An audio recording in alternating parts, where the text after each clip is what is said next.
হরিঃ ওম।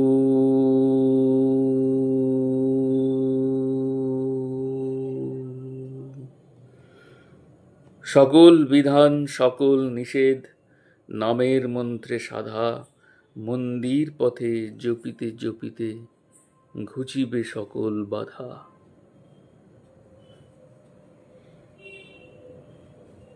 গ্রন্থ দরবেশ দর্শন,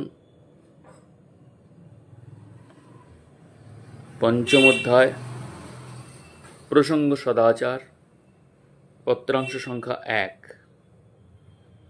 এখানে কাশীতে এবার খুব শীত, সেই সঙ্গে পুনরায় বেরি বেরি দেখা দিয়াছে। কাশীতে মৃত্যুটা বড়ই এবার সস্তা দেখিতেছি। অনাচারে ও দুরাচারে অবিমুক্ত ক্ষেত্র কাশীধাম যেন কাঁদিতেছেন। বাজারে তরকারির দোকানের ফাঁকে ফাঁকে মুরগির ডিমের দোকান, ওই ডিম নাকি বেরি বেরির ঔষধ। খুব খাইতেছে ও মরিতেছে। কাল ভৈরব এই অক্ষম অবোধ পাপিষ্ঠদের প্রতি কৃপা দৃষ্টি করুন। পত্রাংশ সংখ্যা 2। মাছ খাওয়া তো অবশ্যই ক্ষতিকর, কিন্তু তাই বলিয়া পরামর্শ করিয়া মাছ ছাড়া যায় না। ছাড়িলে লোভে পড়িয়া হয়তো আবার খাইতে হইবে। যদি লোভ না থাকে তবে একেবারে ছাড়িতে পারো, অথবা মাঝে মাঝে ছাড়িয়া আবার খাইয়া আবার ছাড়িয়া ইত্যাদি নিয়মে পরখ করিতে পারো। সাত্ত্বিক আহার করিবে, সাত্ত্বিকভাবে থাকিবে, সাত্ত্বিক নিয়মে সাধন করিবে, তবেই দারুণ ব্যাধির হাত হইতে রক্ষা পাইবে। পত্রাংশ সংখ্যা 3। স্ত্রীলোক পারতপক্ষে ছুঁইবে না, কিন্তু নিজের মা ও স্ত্রীকে ছুঁইতে কোনো প্রকার বাধা নাই। স্ত্রীকে লইয়া এক বিছানায় শয়ন করিতে কোনোই বাধা নাই, কিন্তু যদি একই ঘরে থাকিয়া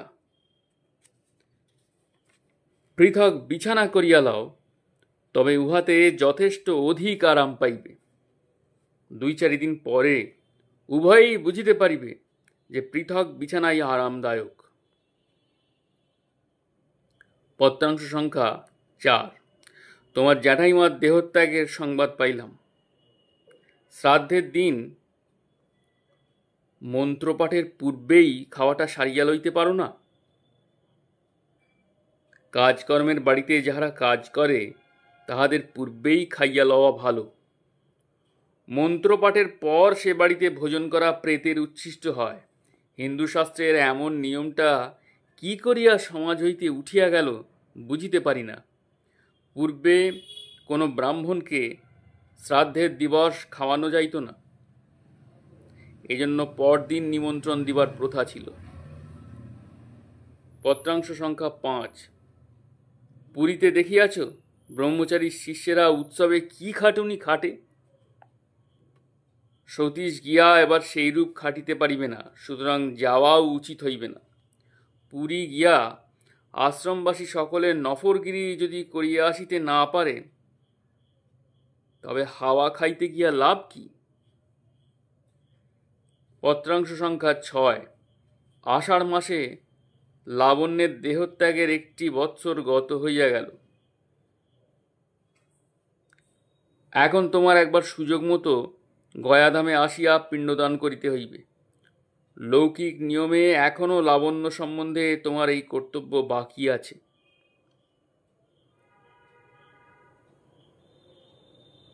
পত্রাংশ সংখ্যা 7। তোমার রাত্রে ব্যবহৃত কাপড় লইয়া বিছানায় বসিয়া নাম ও প্রাণায়াম করিতে কোনো বাধা নাই। যেদিন নিজেকে অপবিত্র মনে হইবে মাত্র সেই দিন বরং কাপড়টা ছাড়িয়া লইও। গুরুগীতার কোনো অংশ বাদ দিও না, সব পড়িবে। পড়িতে পড়িতে ক্রমশ লক্ষণের অর্থ বোধগম্য হইবে। বাদ দিলে সে সুযোগ হারাইবে। পত্রাংশ সংখ্যা 8। কর্ম করিবার উৎসাহে তুমি অতীব বিপথে নিতান্ত অনুপযুক্ত ও অসৎ সংসর্গে গিয়া মিশিয়াছ। ইহাতে আমি উদ্বেগ বোধ করিতেছি। তোমার সামান্য অসুখ তো দূরের কথা, প্রত্যহ রাশিকৃত উচ্ছিষ্ট খাইয়াও যে এখনো পর্যন্ত তুমি কঠিন ব্যারামে একেবারে শয্যাশায়ী হও নাই, ইহাই আশ্চর্য। অবিলম্বে তুমি ওই দল হইতে মুক্তি লাভ করিবে, এ বিষয়ে অধিক লেখা বাহুল্য। আমি 2রা পৌষ কলিকাতা যাইতেছি, এই সময় আসিয়া দেখা করিও, সাক্ষাৎ মতো কথা হইবে। পত্রাংশ সংখ্যা 9। বৃন্দাবনের বাৎসরিক সপিণ্ডকরণের কোনো আবশ্যকতা নাই। তাহার মৃত্যুতিথি ফাল্গুনী শুক্লা দশমী। এবৎসর উহা কিছু আগাইয়া 22 ফাল্গুন তারিখে পড়িয়াছে দেখিলাম। ওই তারিখে তুমি গঙ্গা স্নান করিয়া বৃন্দাবনের তর্পণ করিবে এবং কোনো ব্রাহ্মণকে একটি ভোজ্য দান করিবে। ভিখারীদের কিছু পয়সা দিবে, আর কিছু করিতে হইবে না।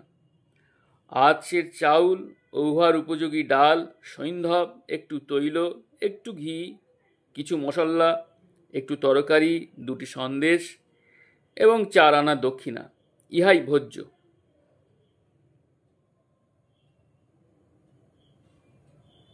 পত্রাংশ সংখ্যা 10। শিবরাত্রির উপবাস দিন রাত্রি সম্পূর্ণ নিরম্বু থাকিয়া করিতে হয়। চতুর্দশীতে যে কোনো শিবলিঙ্গ দর্শন করিয়া তাহার মাথায় গঙ্গাজল ও বিল্লপত্র, ফল, ফুল ইত্যাদি নাম করিয়া দিবে। পরদিন খুব ভোরে গঙ্গা স্নান করিয়া শিবরাত্রির ব্রত কথা শুনিবে বা কোনো বই হইতে নিজেই পাঠ করিবে। উহাতে সুবিধা না হইলে কোনো শিবলিঙ্গ দর্শন করিয়া আসিয়া জলযোগ করিবে। শিব পূজা করা বোধ হয় তোমার পক্ষে সুবিধা হইবে না বলিয়া লিখিলাম না।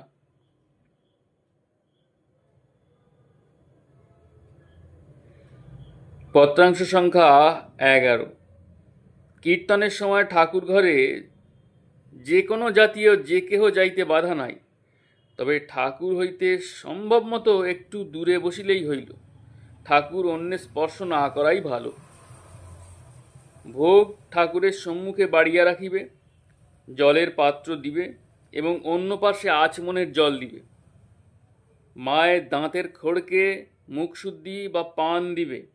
প্রত্যেকের উপর নাম করিয়া তুলসী দিয়া ঠাকুরকে খাইতে বলিয়া দরজা বন্ধ করিয়া চলিয়া আসিবে। তখন কেহই ঘরে থাকিবে না। নিবেদন করিবার সময়ও যে নিবেদন করে সে ছাড়া অন্য কেহ থাকিবে না। দরজা মধ্যাহ্ন ভোগে 20 মিনিট ও নৈশ ভোগে 15 মিনিট বন্ধ রাখিবে। তখন বাহিরে আরতি বাজাইতে পারো, ভোগের গান গাহিতে পারো বা নীরবে বসিয়া নাম করিতে পারো, যাহা খুশি। ঘরের মধ্যে কেহ থাকিবে না।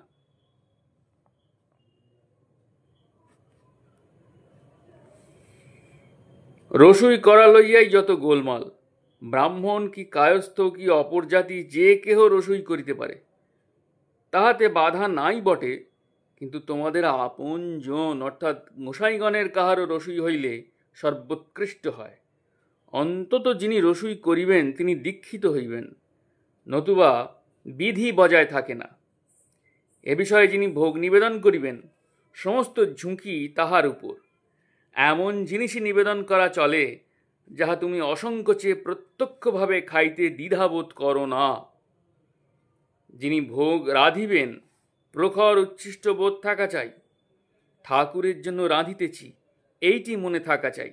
যিনি রাঁধিবেন তাহার প্রকৃতি সাত্ত্বিক হওয়া চাই। যাহা যতদূর পারো করিবে। নিয়মের জন্য কোনো উৎকট উপায় অবলম্বন করিবার আবশ্যক নাই। সহজ সরলভাবে যতটুকু হইয়া উঠে।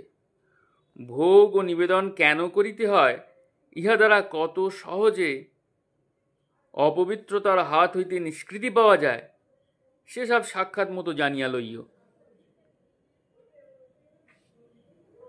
পত্রাংশ সংখ্যা 12।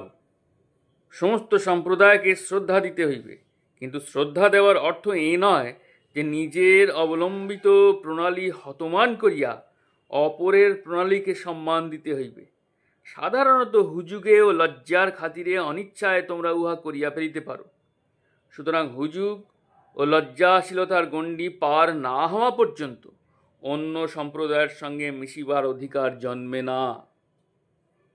সম্প্রদায় আমাদের মতো শাস্ত্র সদাচারের সম্পূর্ণ রাজত্ব স্বীকার করে না। অবশ্য উহা করে না বলিয়া যে তাহাদের কোনো দোষ আছে তাহা বলি না, কেবল ইহাই বক্তব্য যে যাহারা শাস্ত্র সদাচার অবলম্বন করিয়া আছেন, খুব পাকা না হওয়া পর্যন্ত তাহাদের উহার বিরুদ্ধবাদীর অন্ন হজম হইবে না।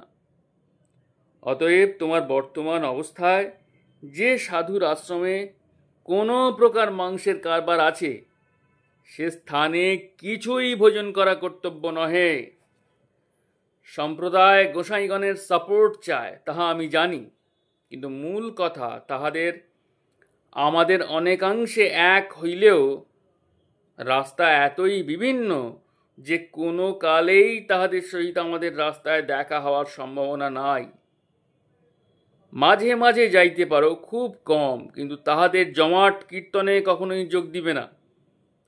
উচ্ছিষ্ট বাঁচাইয়া এটা সেটা প্রসাদ পাইতে পারো, অন্ন নহে। আর যদি কিছু না করো তবে তো কথাই নাই। এঁটো খাইয়া এখন আর হজম করিতে পারিবে না। অতএব সেদিকে চেষ্টা করিতে গিয়া আমার ক্লেশের কারণ হইয়া লাভ নাই। পত্রাংশ সংখ্যা 13। জন্মাষ্টমী, শিবরাত্রি, একাদশী ইত্যাদি ব্রত তোমরা স্মার্ত মতে পালন করিবে, বৈষ্ণব মতে নহে। অর্থাৎ শ্রী অদ্বৈত প্রভু নিজে যাহা করিতেন এবং অদ্বৈত সন্তানেরা এখনো যাহা করেন, আমাদের তাহাই করণীয়। বাবাজিদের মত আমাদের নহে।